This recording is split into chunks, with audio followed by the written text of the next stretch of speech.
परभणी के लोगों को Parbhani municipal corporation की आम चुनाव के जरिए नेशनलिस्ट कांग्रेस पार्टी के हाथों में सत्ता सौंपनी चाहिए। अगर ऐसा होता है तो हम परभणी को गोद लेंगे और हर तरफ विकास का रास्ता बनाएंगे। महाराष्ट्र के deputy chief minister, Nationalist Congress Party के नेशनल प्रेसिडेंट अजीत पवार ने भरोसा दिलाया है कि शुक्रवार को म्यूनिसिपल चुनाव कैंपेन के तहत शाम को छत्रपति शिवाजी महाराज की मूर्ति रखी गई और एक पब्लिक मीटिंग में बोल रहे थे कि सबसे पहले सांसद फौजिया खान और विधायक राजेश वाइटेकर, पूर्व विधायक एडवोकेट विजय गावने और पूर्व मंत्री फौजिया खान व प्रथम महापौर महानगर जिला अध्यक्ष प्रताप देशमुख और अक्षय देशमुख, पूर्व विधायक डॉक्टर मधुसूदन केंद्रे, गंगाखेड़ के महापौर केंद्रीय मानवता के उपाध्यक्ष अंकुश भाऊ लाड और विजयराव भावले व लक्ष्मीकांत देशमुख और अन्य नेता पदाधिकारी मंच पर उपस्थित रहे हैं। भाषण में उप मुख्यमंत्री पवार ने कहा है कि परभणी में राष्ट्रवादी कांग्रेस की दोनों पार्टियां मिलकर चुनाव लड़ रही है। पार्टी में सभी धर्म जाति के उम्मीदवारों को तरजीह दी है और फूले साहू अम्बेडकर के विचार पर चलने वाली यह पार्टी अनुभवी वरिष्ठ के साथ साथ नई पीढ़ी के युवाओं को मौका दे रही है ताकि अनुभव और नई सोच के तालमेल से विकास को गति मिले। साथ ही उन्होंने परभणी के निवासियों को पिंपरी चिचवड़ महानगर पालिका में राष्ट्रवादी कांग्रेस द्वारा किए गए विकास कार्य का अनुभव होना चाहिए। इस तर्ज पर परभणी में विकास संभव है। राज्य और केंद्र सरकार के सहयोग के बिना विकास संभव नहीं है, लेकिन दोनों सरकारों की तरफ से परभणी के लिए हर संभव कोशिश लगातार की जा रही है। आपल्याला अंडरग्राउंड ड्रेनेजचं आता आपण टेंडर काढलेलं आहे। आपल्याला ही सगळी कामं झाल्यानंतर पुन्हा रस्ते हे चांगले रुंद हे ठेवावे लागणार आहेत। आपल्याकडं पंतप्रधान आवास योजनेचा हा कार्यक्रम गोरगरिबांना हक्काची घरं देण्याच्या करता राबवावा लागणार आहे। त्याला राज्य सरकारची पण जोड द्यावी लागणार आहे। कुठलाही बेघर माणूस कुठल्याही जाती धर्माचा असू द्या त्याला हक्काचं घर देण्याची स्कीम ही सरकारने आणलेली आहे। माझी आपल्याला विनंती आहे की या सगळ्या उद्याच्या निवडणुकीच्या निमित्तानं आपण जातीचा पातीचा नात्याचा गोत्याचा विचार न करता आपलं भलं कशात होणार आहे, आपल्याला निधी कुठनं मिळणार आहे, आपल्याला योग्य दिशा देण्याचं काम कोण करणार आहे याबद्दलचा विचार हा त्या ठिकाणी झाला पाहिजे। परभणी शहरामध्ये येत असताना बाहेरील वाहनांचा भार कमी करण्यासाठी आपण पाथरी रोड ते असोला या भागामध्ये बायपास प्रमाणेच असोला ते कृषी विद्यापीठ मार्गे ब्रह्मणगाव तसेच ब्रह्मणगाव ते पाथरी रोड असे दोन नवीन बायपास निर्माण करण्यासाठी राज्य आणि केंद्र सरकार यांच्याकडे पाठपुरावा करावा लागणार आहे। मी तुम्हाला शब्द देतो, राज्याचा उपमुख्यमंत्री म्हणून केंद्रामध्ये आमच्या फौजियाताई देखील मदत करतील। माझ्याही केंद्रातल्या अनेक मंत्र्यांच्या ओळखी आहेत। नितीन गडकरी साहेबांना मी त्या ठिकाणी सांगित आणि राज्य सरकारचा तर अर्थसंकल्प आपल्याच हातात असतो आणि त्याच्यामुळे पीडब्ल्यूडी असेल किंवा राज्य सरकारचा त्याच्यामध्ये रस्ते विकास महामंडळ असेल, कुठेही आपल्याला त्याचं मदत करायला अडचण येणार नाही।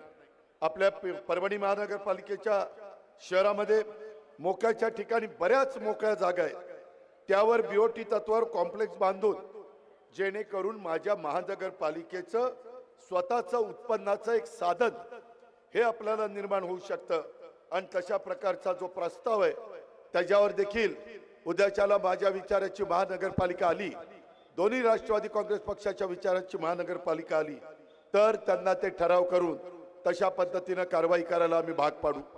परभणी शहर महानगरपालिकेच्या वतीनं तुमच्या माझ्या शहरामध्ये गोरगरीब आणि मध्यमवर्गीय कुटुंबातील विद्यार्थ्यांच्यासाठी सीबीएसई अभ्यासक्रमाची शाळा ही सुरू करण्याचा निर्णय देखील घेण्यात येईल।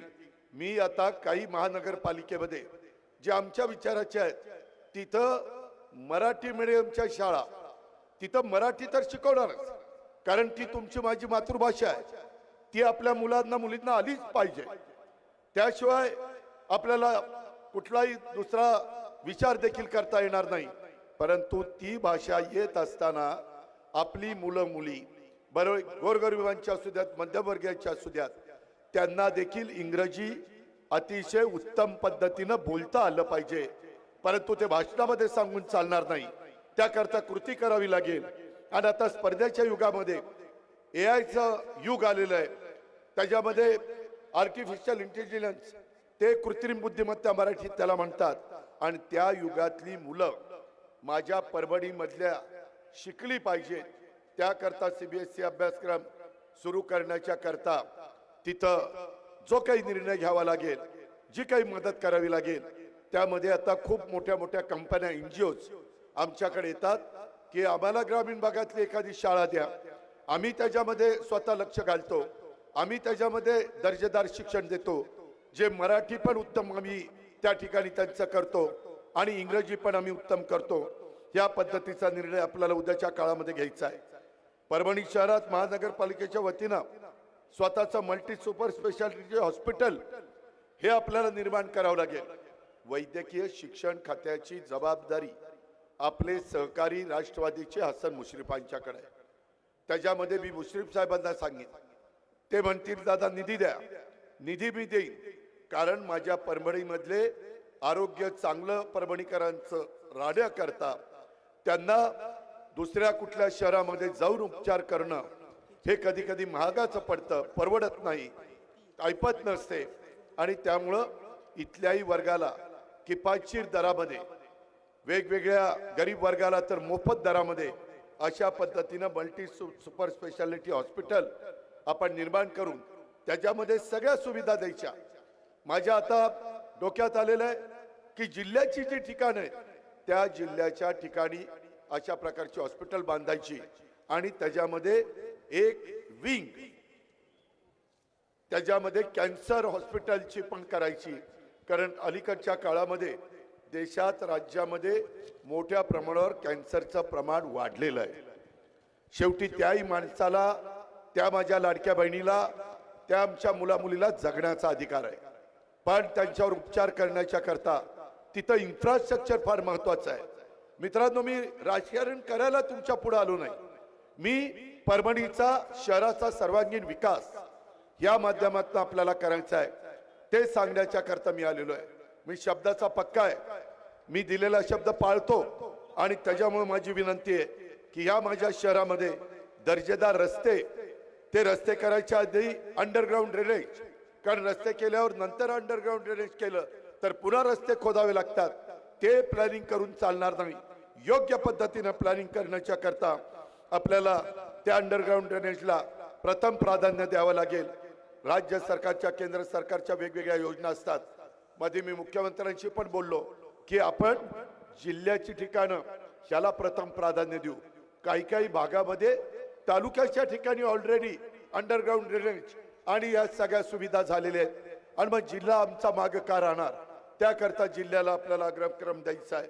त्याचबरोबर हे सगळं करत असताना 408 कोटी रुपयाचा निधी या कामाच्या करता आपण मंजूर केलेला आहे.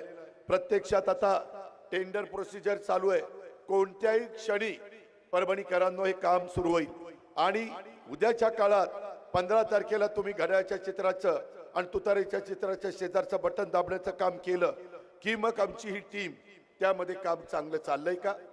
मी पण मुंबईमधनं आढावा घेईन, वेळ पडली तर इकडे येऊन आढावा घेईन, मला त्याच्यामध्ये कुठली काही अडचण नाही. आज माझ्या परभणी शहरामध्ये प्रचंड धुळीचं साम्राज्य, खड्ड्यांचं शहर म्हणून आज या शहराकडे बघितलं जातं. त्यामुळं माझं हे शहर स्वच्छ आणि सुंदर आणि धूळमुक्त आणि खड्डेमुक्त रस्ते हे करण्याच्यासाठी आपल्याला निधीची गरज भासणार आहे आणि ते निधी देत असताना राज्याच्या, केंद्राच्या ज्या योजना आहेत त्या योजनेच्या मध्ये कुठं आपल्याला निधी बसवता येईल ह्या पद्धतीचं काम हे आपल्याला सगळ्यांना करायचं आहे. मधी ह्या सगळ्याचा विचार करत असताना मला आठवतंय त्याच्या संदर्भामध्ये मला स्वतः प्रताप देशमुख असेल किंवा अक्षय असेल किंवा आमचा राजेश असेल, ह्या सगळ्यांनी सांगितलं की दादा आम्हाला इथं कोणत्याही परिस्थितीमध्ये काही गोष्टी करून हव्या. मी त्यांना विचारलं काय करून हवंय, ते म्हणले की जसं तुम्ही पिंपरी चिंचवड केलंय, आज माझं बारामती तालुक्याचं ठिकाण आहे, पण तुम्ही बघितल्यानंतर तुम्ही पण आश्चर्यचकित व्हाल. जर राजकीय इच्छाशक्ती असेल आणि आपण लक्ष घातलं तर काय होऊ शकतं हे तुम्ही, तुमचे जर नात्यागोत्यातली लोक बारामतीमध्ये असतील तर त्यांना त्या बाबतीमध्ये विचारा. आपल्याला त्याच पद्धतीनं पुढे जायचंय. पुणे परभणी शहरामध्ये लगत असलेली MIDC ओस पडलेली आहे. शहरालगत विस्तारित MIDC मंजूर असून रोजगार निर्मिती करणारे उद्योग तिथं आपल्याला उभे करावे लागतील. त्याकरता आपल्याला पुढाकार घ्यावा लागेल. शेवटी उद्योगपती गुंतवणूक करत असताना येताना त्या भागामध्ये पाणी व्यवस्थित आहे का, रस्ते चांगले आहेत का, लाईटची व्यवस्था चांगली आहे का, शिक्षणाची सोय चांगली आहे का, कारण त्यांचे अधिकारी त्यांचे कामगार तिथं येत असताना ते हाही विचार करतात. त्याच्यामुळं आपल्याला त्याच्यात दुहेरी फायदा करून घ्यायचा आहे की आपल्याही परभणीकरांच्या मुलांना मुलींना आणि परभणीकरांना ह्या सगळ्या विकासाचा फायदा व्हावा. आणि त्याच वेळेस उद्योगपतींना पण त्यांना आम्ही सवलती देऊ. त्यांना सांगू की चला माझ्या मराठवाड्यातल्या परभणी भागामध्ये तुम्ही चला, आम्ही तुम्हाला करामध्ये सवलत देतो, आम्ही तुम्हाला GSTच्या संदर्भातले काही निर्णय घेतो. हे या गोष्टी आपल्याला करता येतात. आम्ही इन्सेंटिव्ह देतो.